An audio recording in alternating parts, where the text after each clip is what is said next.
హాస్యపూర్వక అమ్మాయిలు సై బరిలో 8 జట్లు. ఆరంభ మ్యాచ్లో నేపాల్ ఈ మధ్యాహ్నం 2 నుంచి స్పోర్ట్స్లో. గ్రూప్ ఏలో భారత్ షెడ్యూల్ తేదీ ప్రత్యర్థి July 19 Pakistan, July 21 UAE, July 23 Nepal. నేడు టీమిండియా తొలి మ్యాచ్ రాత్రి 7 గంటల నుంచి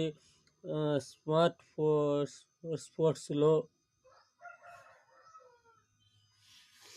అబ్బాయిలు అయిపోయింది, అమ్మాయిలది ఈ రోజు నుంచి. అది పాకిస్తాన్ మ్యాచ్లో. చూడాలి ఎవరికి అదృష్టం వస్తుంది, ఎవరు కష్టపడతారు, ఎవరికి తోడై ఉంటాడు ఆ దేవుడు నిర్ణయం. కష్టపడి